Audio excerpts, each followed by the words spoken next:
हर हर महादेव। नारद जी का शिव तीर्थों में भ्रमण और ब्रह्मा जी से प्रश्न। सूत जी बोले, महर्षियों, भगवान श्री हरि के अंतर्ध्यान हो जाने पर मुनि श्रेष्ठ नारद शिवलिंगों का भक्ति पूर्वक दर्शन करने के लिए निकल गए। इस प्रकार भक्ति मुक्ति देने वाले अनेक शिवलिंगों के उन्होंने दर्शन किए।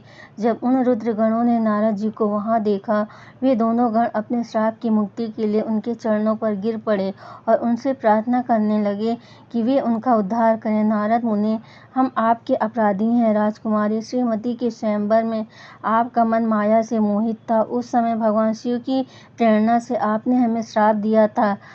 अब आप हमारी जीवन रक्षा का उपाय कीजिए। हमने अपने कर्मों का फल भोग लिया है। कृपा कर हम पर प्रसन्न होकर हमें श्राप मुक्त कीजिए।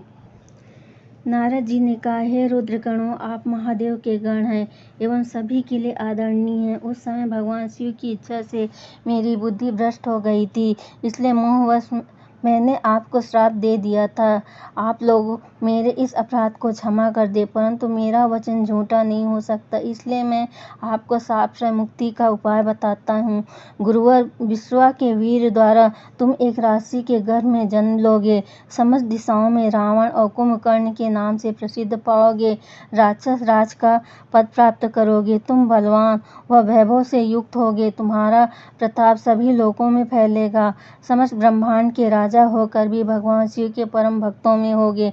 भगवान शिव के ही दूसरे स्वरूप श्री विष्णु के अवतार के हाथों से मृत्यु पाकर तुम्हारा उद्धार होगा, तब फिर अपने पद पर प्रतिष्ठित हो जाओगे।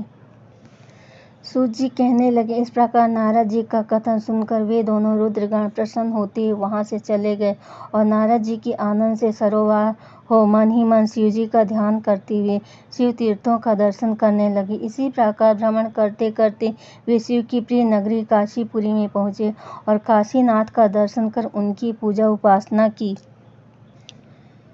श्री नारद जी शिव जी की भक्ति में डूबे उनका स्मरण करते हुए ब्रह्मलोक को चले गए। वहां पहुंचकर उन्होंने ब्रह्मा जी को आदरपूर्वक नमस्कार किया और उनकी स्तुति करने लगे।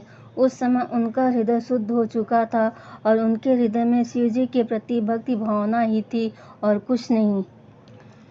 नारद जी बोले, हे पितामह, आप तो परम ब्रह्म परमात्मा के स्वरूप हो, अच्छी प्रकार से जानते हो। आपकी कृपा से मैंने भगवान विष्णु के महात्म का ज्ञान प्राप्त किया एवं भक्ति मार्ग, ज्ञान मार्ग, तपो मार्ग, दान मार्ग तथा तीर्थ मार्ग के बारे में जाना, परंतु मैं शिव तत्व के ज्ञान को अभी तक नहीं जान पाया।